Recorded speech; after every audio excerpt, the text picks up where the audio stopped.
How are you, Terry? I'm good. How are you? Order the meeting of November 17th, 2015. Would you all please stand for the invocation, pledge of allegiance to the flag?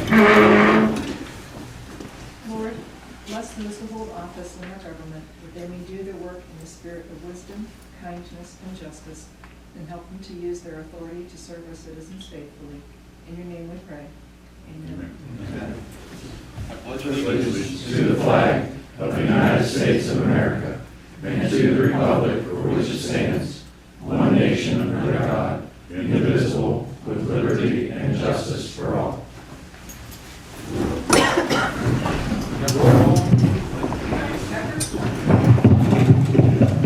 Here.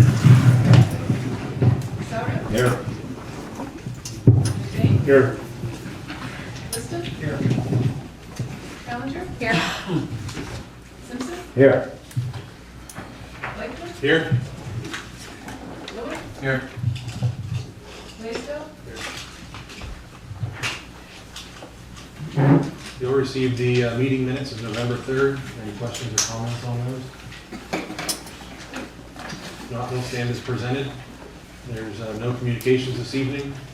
We received the Columbiana Park Recreation and Cemetery Board meeting minutes of October 26th. Any comments on those? If not, we'll move right into recognition of persons desiring to appear. First up is Pat Tingle from the RR&B Committee in regards to the proposed pocket park. This is bad. Hi, Pat. Good evening, everybody. Appreciate your time this evening. Based on some input in a meeting that we had last evening, as a matter of fact, with the RB committee, you have a letter that has been prepared, and what has happened is the RB committee has received donations in the amount of $40,000 for support and construction of a portion of the pocket park. Giving the original presentation was done back in early this year, back in April and May. One of the things that we brought forward was the cost of construction, what needed to be done in a conceptual plan. Right now, what we are looking to do is to move forward with a portion of that project that can be constructed for $40,000 worth of donation, and some additional services that may be included through some additional fundraising. One of the things that needs to take place for this to move forward is to ask council's support moving forward. In other words, we would need your vote and approval to move forward with planning and preparing a design for what can be constructed for that amount of money. Then that process, once that's completed, that would be brought back to council for your review and approval, and then taken on the planning commission for their review and comment. So essentially, what we're looking for this evening is council's support of that project, so we can move forward with the planning, and get that in place so that we can prepare documents and specifications for construction. Do you have any idea what a 40K project may look like compared to the original? Right now, based on our rough estimates, it'll get a lot of the flat work done. Could include a portion of the seating wall, basic landscaping, would not include probably the iron fencing or the entryway detail work there. The murals probably would not be included, but it would allow us to get the groundwork done, some of the basic drainage. Some of that will be dependent on some of the participation that I talked to Lance about, just removing the existing concrete and cleaning up the site. That would be an expense that would be roughly about an $8,000 to $9,000 savings if we had it constructed or bid it out for construction. So right now, we think we can take a pretty good dent in the project. If that's the case, I'd like to make a motion that we move forward. Second. With their support, okay, to come back just exactly how he's talking about. Second. Any comments? Are you still considering putting restrooms in there? That's an expense item that is down the road a little ways, I would assume. And the reason why I ask, it's been conversation, that one of the things that may help the downtown business district is to have that almost as important as the rest of the park, because that helps bring people to town. Yeah, that's an item that it's easily separated between the two. I guess my question is, you haven't built the idea. You haven't thrown the idea away. No, it's still part of the concept plan, but not in the budget. Okay. It's just gonna be a little tough to grow grass this time of year, I would think. This project probably will not go to construction until March of 2016. And this $40,000 project will say, appear complete, you know, in other words, you know, if by chance there is no more funding, it's gonna look like a finished project. It will look complete as far as the flat work, landscaping, and trees, yes. It'll be essentially a green space versus what it is today. Yeah, it'll be better surface than it is right now. Right now, I mean, it's not as bad as it used to be, but just, you could walk through, but before it was pretty gravelly, and at least when you get the first step, it's gonna be smooth, it's gonna be pretty. It'll look nice. Any other comments? Dan? Becker? Yes. Souter? Yes. McBain? Yes. Liston? Yes. Challenger? Yes. Simpson? Yes? I appreciate your time this evening. Thank you. Thank you. Thank you, Pat, both of you. Anyone else this evening wanting to address council? I have something. Come on up. I know last week, council attempted to appoint somebody into Mr. Simpson's seat before it was officially empty.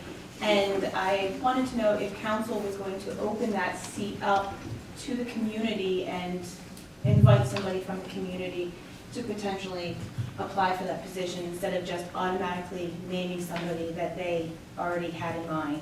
I think it shows a lot on council's part to say, hey, we have a seat opening up and we like to see who's interested from the community, not just saying, there's a seat opening and this is who we want in here and heck with everybody else. So I just wanted to throw that out there and see what everybody else thought in regards to that and why we haven't necessarily opened that up as we have in the past. Hasn't left yet. I know he hasn't left yet, but we Okay. tried naming, well, And precedent, council tried to. precedence has been set in the past of putting it in the paper, applying it out, sending it out for letters of interest, okay? Right. If you stop and think about it, okay, you'll have, basically there'll be one position open for one meeting until you're sworn.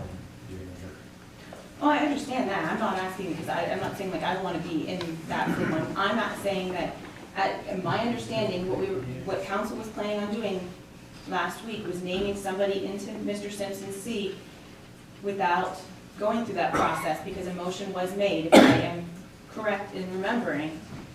I believe, yes, that Mr. Souter did make that motion to name somebody into that seat without making a public announcement saying, send in letters of interest, please. So I'm just, trying to clarify and say, I think, on council's behalf, we should make sure that we open that up to the community. Didn't we talk about that? Wasn't something in the paper, the No, discussion when it was? we never actually had anything put in the paper, I don't believe. The night that Lowell resigned, a letter was submitted at the same time. May I make a comment? Sure. My purpose for holding off until the first meeting of next month was when, because of the large project we had going on the west side of town, I wanted to try to stay on planning commission as long as I could for that. The reason for giving my notice early was to give this council opportunity to find somebody to replace me. That's the reason why it fell the way it has. It's been in the newspaper, what, a month ago? 2 months ago, something like that. Yeah. I know it's So been in there. but People are pretty nobody's- well aware that I'm not gonna be here. Right, but I think it's, council is, as far as I've ever paid attention, I'm not as old as everybody else up here, so I can't say forever and indefinitely, but I think that council has, for every position that's ever opened on council, I mean, I know I applied for one before in the past, council has made a public notice, not just assuming that the public knows that they can send it in because it happened to be in the newspaper from an article. And I think it would be nice to see council make that notice tonight officially in anticipation of next month. And I was of hopes that they, and that's the reason why I thought Mr. Liston should get in here, so they didn't have a four-member council at the end of the year. That bothered me. I'm just putting my 2 cents because I'm not sitting up there yet and able to put in my 2 cents from up there, but I think it's something that needs to be said and representative of what the members of the community are saying to me, so. The only other side of it, we do the same thing for like, planning commission and other commissions and so on. And I think that when council has no idea who is willing or interested in serving in that position, it makes sense to go forward and ask for letters of interest, because people that we may think might be interested may not be interested for a variety of reasons. The other side of that issue, though, is if council feels very strongly that they have someone that they think they would like to appoint, going out and asking for people to submit letters when they know who they're planning on appointing doesn't seem fair to all those other people who take the time and effort to do that. And I don't know in this case whether council has any preconceived ideas. Obviously, Ted did, obviously. And honestly, It's that to me are the two sides of the argument. If council knows who they want to appoint, asking people to send them letters when they know they're not going to appoint any of those people doesn't really make sense to me. But on the other hand, when you're not certain who, or if you feel there are people legitimately interested in the other council people making the right path, then it does make sense to do it. So again, I don't know which way council feels on this particular issue. We can ask for letters, or we can, it's up to council to decide what they would like to do. And the charter is very vague on, it doesn't give any procedure for how council comes up with a name to replace someone on a board, commission, or council itself. So other than, we do the election, but how we get the names it doesn't state how that has to be done. that's understandable. I just think it's a gesture of goodwill, and it also shows that we are not a council, people that are doing the cronyism. And I know that I am somebody that is very different from that sitting up there. And I'm an entirely different generation. I'm 2 generations different than some of you. So I have a different perspective. And I have a lot of people giving me their perspective, and they're my generation. So I want to just point out things.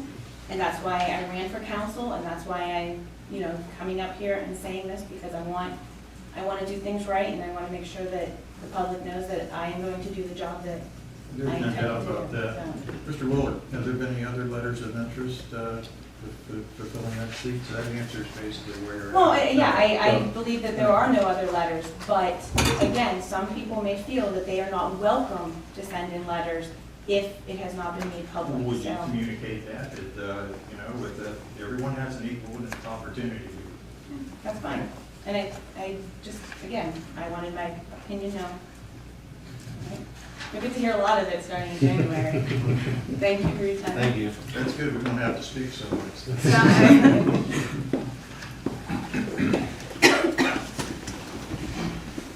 Anyone other comments? Not moving to the manager report. Believe it or not, this is my first sentence on here. You can check it later, Crystal. We only received one letter from the letter of interest for the board, the opening on the 2 openings on the Board of Zoning Appeals. Jack Southern asked to be reappointed, so his term is up on the 25th. And Terry Kelly's appointment is also up, term is up.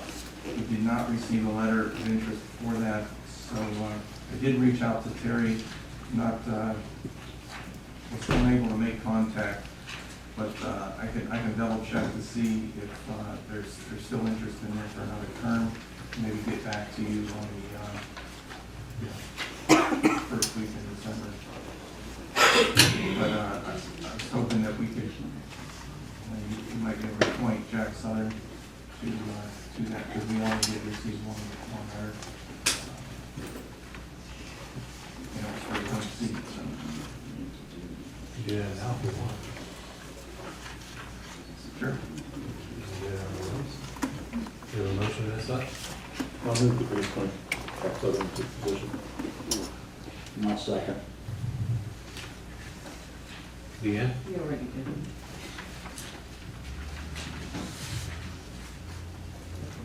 McBain? Yes. Liston? Yes. Callender? Yes. Simpson? Yes? Becker? Yes. Souter? Yes. Thanks, do you have dates for that term, so I can put it in?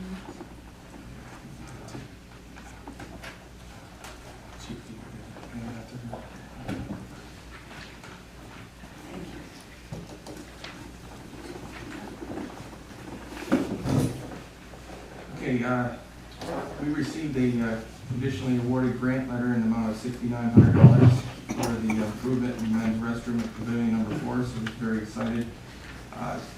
Terry McCoy from the Tourism Board and I had filled out that application to the Ohio Department of Natural Resources, pretty happy with that.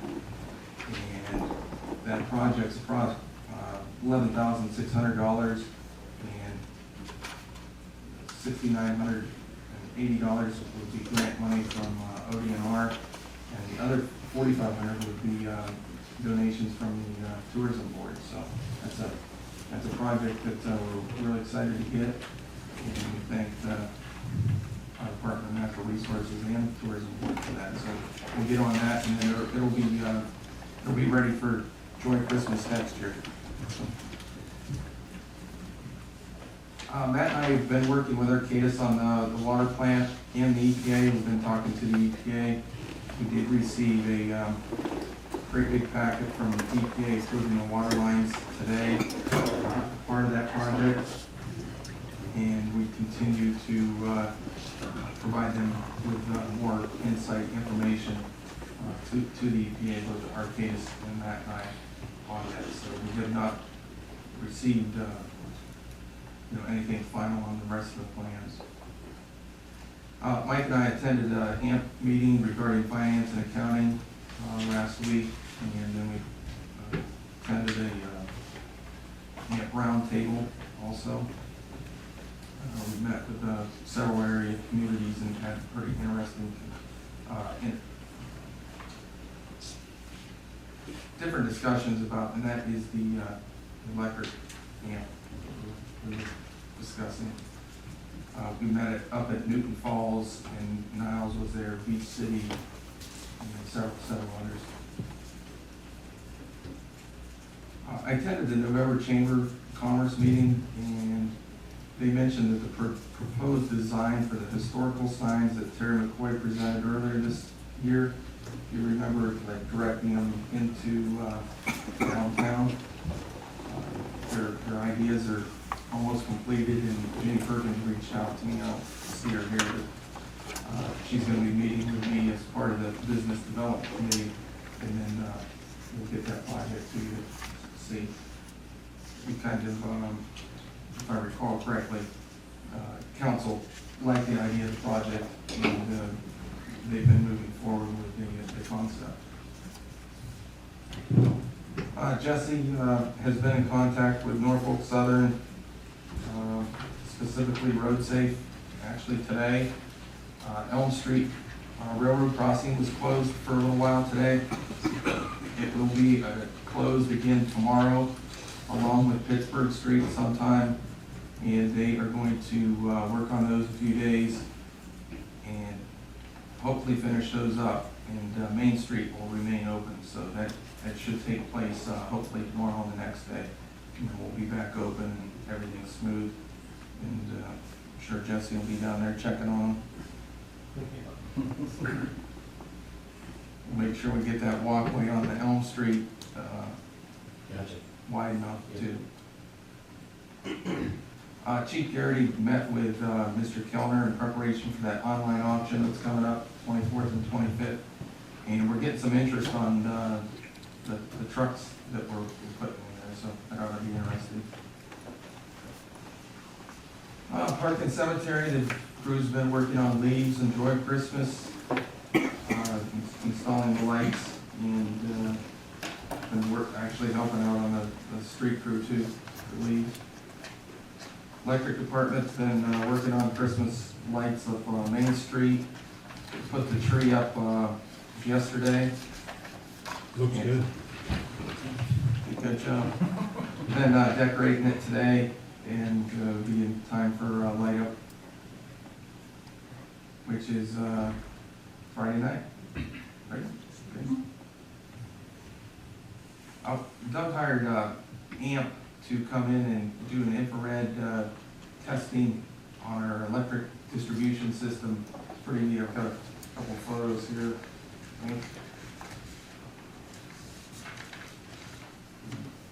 So what they do is they take this infrared gun basically and they'll shoot it up. I'm going to show you some transformers, and it looks for hot spots. Even though the transformers look pretty hot, there's a few in here that you can see where I'm going to pass these around to you, but the upper arrow shows you where the point of interest is, and then they provide us with a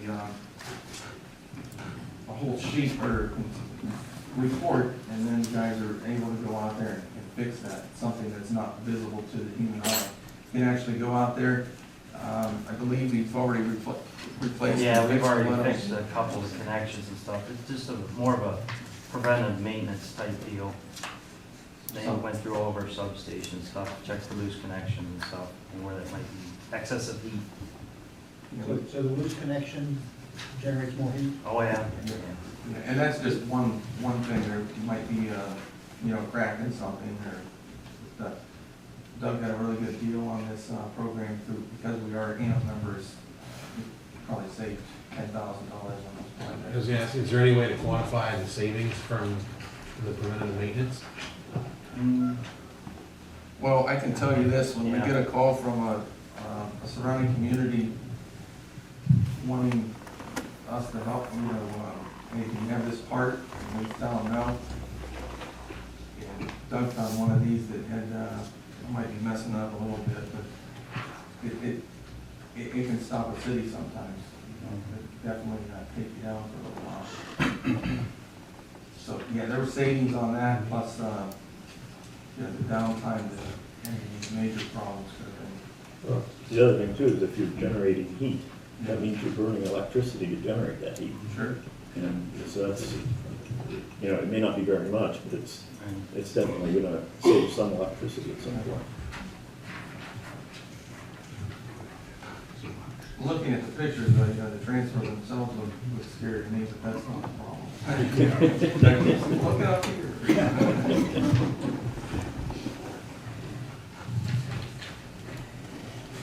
Street department, they did perform some patching, and they're gonna pave part of Creek Road tomorrow. And they've been using both leaf machines, and all the other departments have been helping them out. Wastewater is still working on a plan, make some improvements at the Manor lift station, and the water department still continue to do major flushing projects. How much of that creek road's in the city limits from where they pave to the railroad tracks? All of it? Yeah. That certainly needs it. Yes, it does. And the reason we held off is we were hoping that the oil company maybe help us out a little bit there, but we got Blacktop Road, which is really nice, but originally we talked about chip seal, possibly the whole thing. Yeah.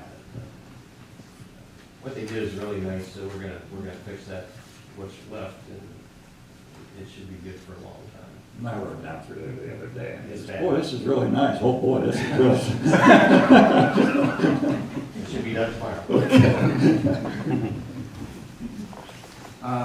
survey crew for the north side water line. They're gonna be out today and tomorrow, working on topographical surveying, and they're still in the design process for the water line, but I know a lot of you have been asking, and John from Hausenberg reached out to me today to give me a report, so. Right, I think that's it. Okay. We received the EMS department report. Any comments on that?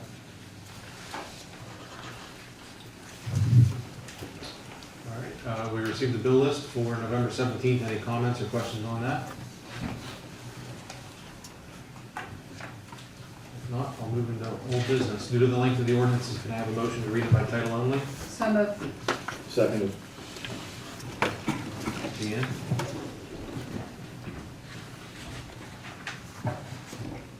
Challenger? Yes. Simpson? Yes. Becker? Yes. Howard? Yes. McBain? Yes. Liston? Yes.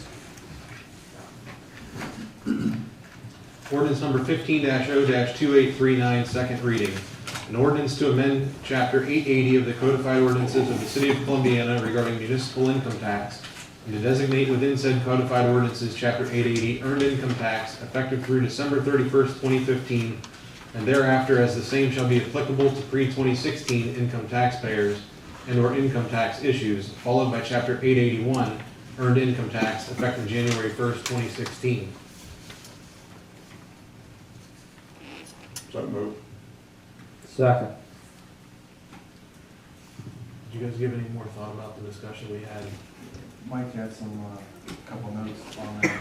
Yeah, regarding that section we talked about with the adoption of rules, I did some other research with some other communities in the area, and basically, what we're gonna do is, we're gonna leave that section blank, because, and what it'll do, it'll read, this section intentionally left blank, so that it doesn't look like we forgot something. But the thing is, some communities have rules and regulations, and they have ordinance. They have two documents that are very, very similar. We do not have that. We just have the current income tax ordinance is all we have. We just have the ordinance. We do not have any sets of rules and regulations. They're not required, but if you do want to do them, then that's when you have to make the designation between who would have the authority to set the rules and regulations, the council or the tax administrator. Like Latonia, they have an ordinance that is 10 pages long, and the rules and regulations is 23 pages long, and it just basically goes into more detail. It goes into different breakouts of the sections. So basically what we decided to do was take that section out, and so before it's passed, it'll be corrected after you guys pass it, hopefully. And like I said, it'll read this section intentionally left blank. Now that also leaves it up to, if in the future you do want rules and regulations, you just have to amend the ordinance and then decide then who would have the authority to do the rules. Makes sense. It seems to me that we should amend the ordinance now to say that, whatever that section is. So I'll make a motion that we amend the ordinance to Section 881.20. 881.20 to read this section left blank intentionally.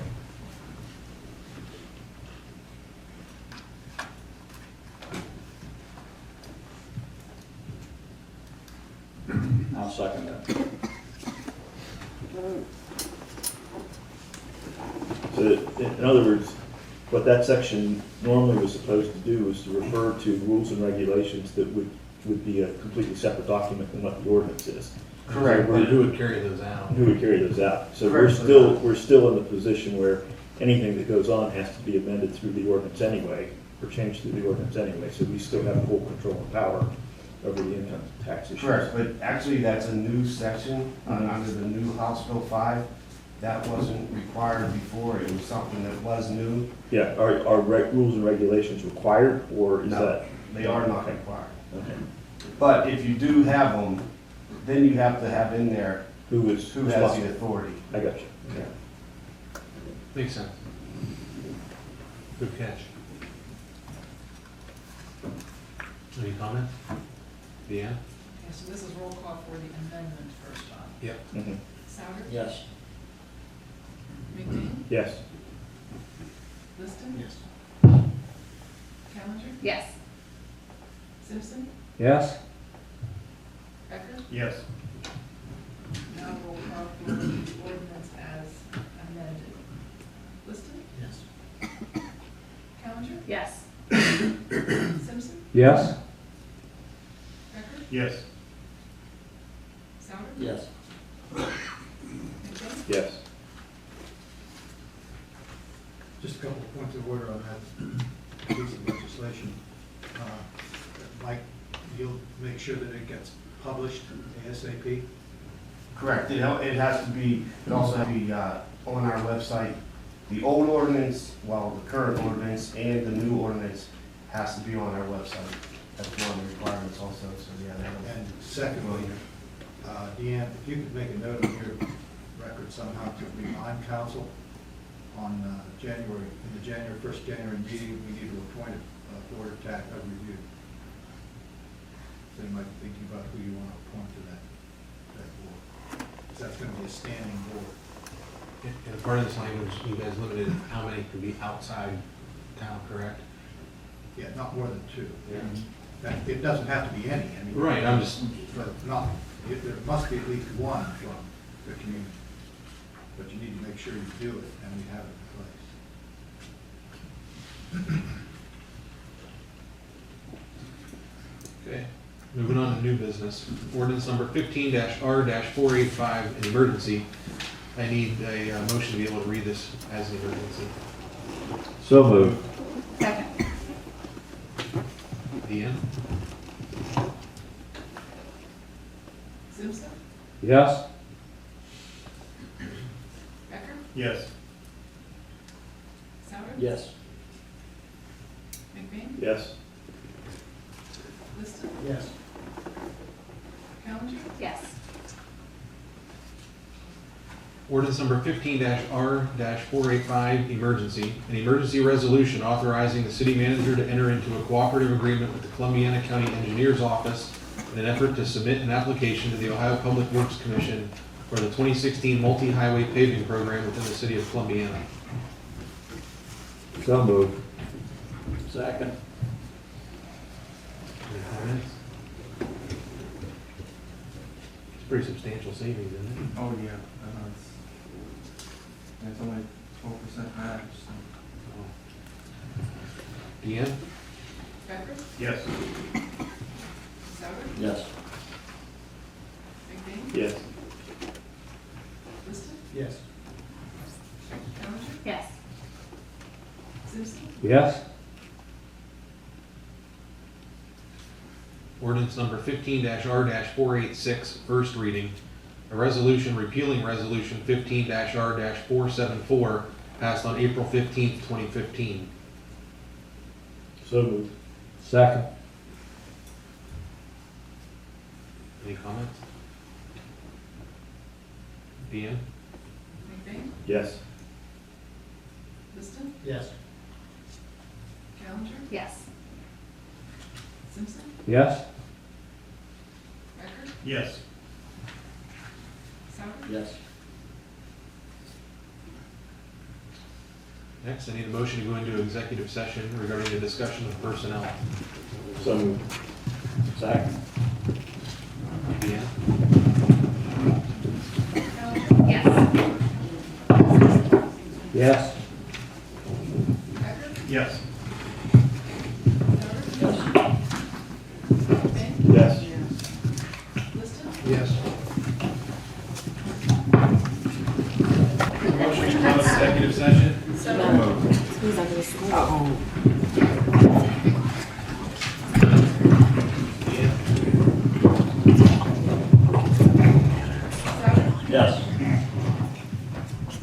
Yes. Liston? Yes. Callender? Yes. Simpson? Yes. Becker? Yes. Ordinance number 15-0-2840, first reading. An ordinance setting a salary and establishing a position and other conditions of employment for the Director of Finance of the City of Columbiana. So moved. Second. Deanne? Liston? Yes. Callender? Yes. Simpson? Yes. That was begrudging. Becker? Yes. Souter? Yes. McBain? Yes. Ordinance number 15-0-2841, first reading. An ordinance setting a salary and establishing a position and other conditions of employment for the Chief of Police of the City of Columbiana. So moved. Second. Deanne? Simpson? Yes. Be nicer, he'll tase you. Becker? Yes. Souter? Yes. McBain? Yes. Liston? Yes. Callender? Yes. Ordinance number 15-0-2842, first reading. An ordinance setting a salary and establishing a position and other conditions of employment for the Superintendent of Light and Power of the City of Columbiana. So moved. Second. Deanne? Becker? Yes. Souter? Yes. McBain? Yes. Liston? Yes. Callender? Yes. Simpson? Guess it wouldn't do me any good to vote no's now, so I might as well vote yes. You're making the power go out. Yeah. Cold night. Ordinance number 15-0-2843, first reading. An ordinance setting a salary and establishing a position and other conditions of employment for the Water Superintendent of the City of Columbiana. So moved. Second. Deanne? McBain? Yes. Liston? Yes. Callender? Yes. Simpson? Yes. Becker? Yes. Souter? Yes. Ordinance number 15-0-2844, first reading. An ordinance setting a salary and establishing a position and other conditions of employment for the wastewater superintendent in the City of Columbiana. So moved. Second. Deanne? Callender? Yes. Simpson? Yes. Becker? Yes. Souter? Yes. McBain? Yes. Liston? Yes. Ordinance number 15-0-2845, first reading. An ordinance setting a salary and establishing a position and other conditions of employment for the street superintendent for the City of Columbiana. So moved. Second. Deanne? Souter? Yes. McBain? Yes. Liston? Yes. Callender? Yes. Simpson? Yes. Becker? Yes. Ordinance number 15-0-2846, first reading. An ordinance setting a salary and establishing a position and other conditions of employment for the Park and Cemetery Superintendent of the City of Columbiana. So moved. Moved. Second. Deanne? Liston? Yes. Callender? Yes. Simpson? Yes. Becker? Yes. Souter? Yes. McBain? Yes. Ordinance number 15-0-2847, first reading. An ordinance setting a salary and establishing a position and other conditions of employment for the Public Safety Vehicle Service Supervisor of the City of Columbiana. So moved. Second. Deanne? Simpson? Yes. Becker? Yes. Yes. McBain? Yes. Liston? Yes. Callender? Yes.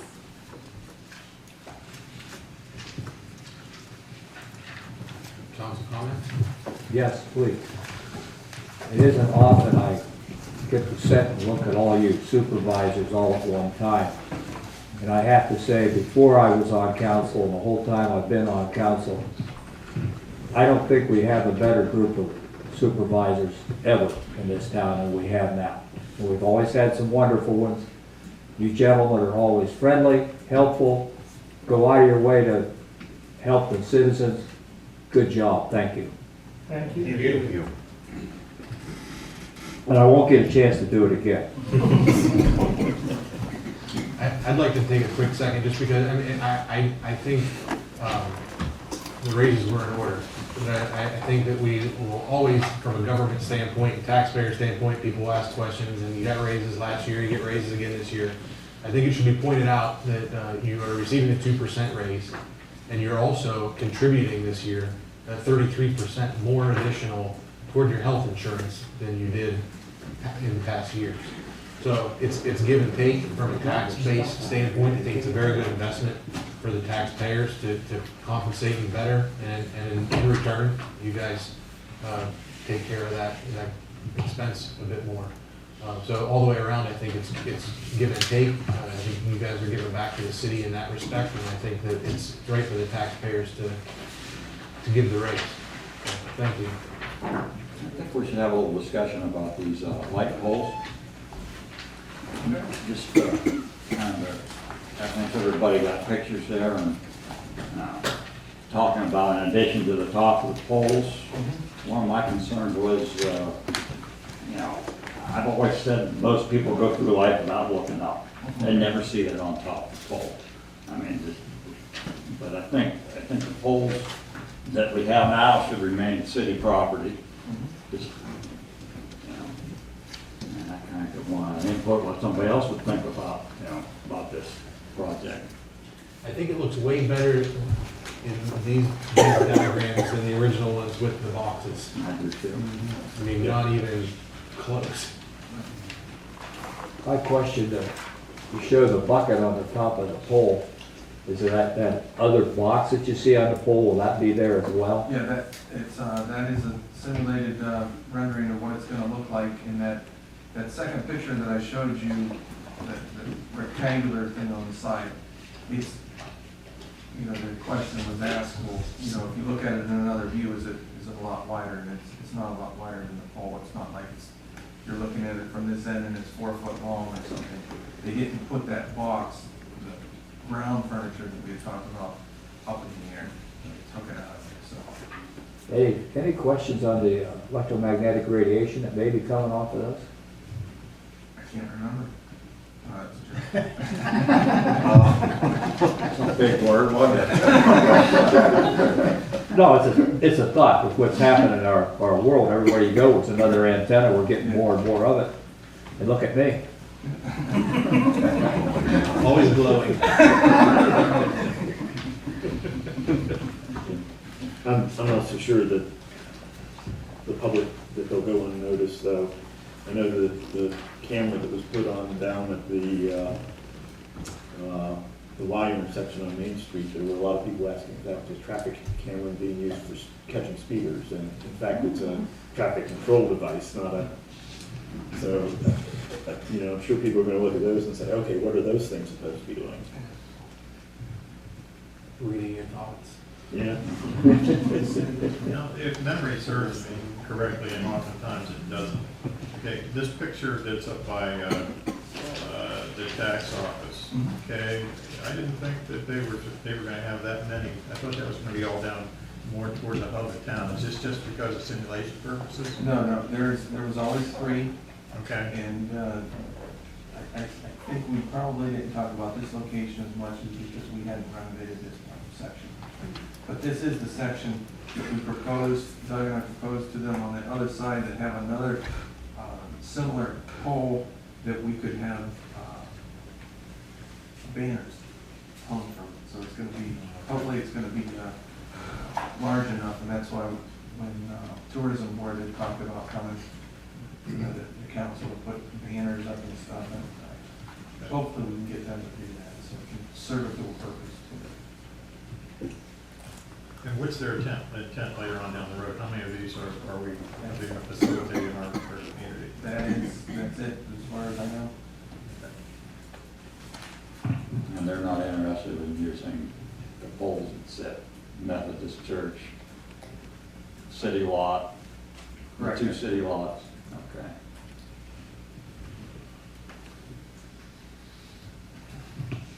I just had one other comment for things. No, I noticed the yield to pedestrian sign that was put up down the street here. And I noticed there was also one further down Main Street, I think right before, fairly close to the railroad tracks or something like that. It's on a pole, it's not in the center like that. I think that's a great idea. I've heard a number of people make comments that it'd be nice to have 4 of those in the square, that it might cause people to slow down a little bit. And certainly as a pedestrian who goes through the square almost every single day, there are lots of people who yield, there are lots of other people who don't. And, it's always, is it safe to walk out in front there, or, just really would make me wonder if putting them in those locations, I understand it might cause some problems with traffic, with big trucks and stuff coming through there. But on the other hand, it may also cause people to realize they're supposed to yield to traffic in the circle and also to pedestrians. So, just a thought. I had a couple people ask if we could put, they loved it. They asked if we could put it in between like the theater and the daycare area there. And I think there's a school bus and stuff that comes through there, for what that's worth. Any other comments? Need a motion to adjourn. So moved.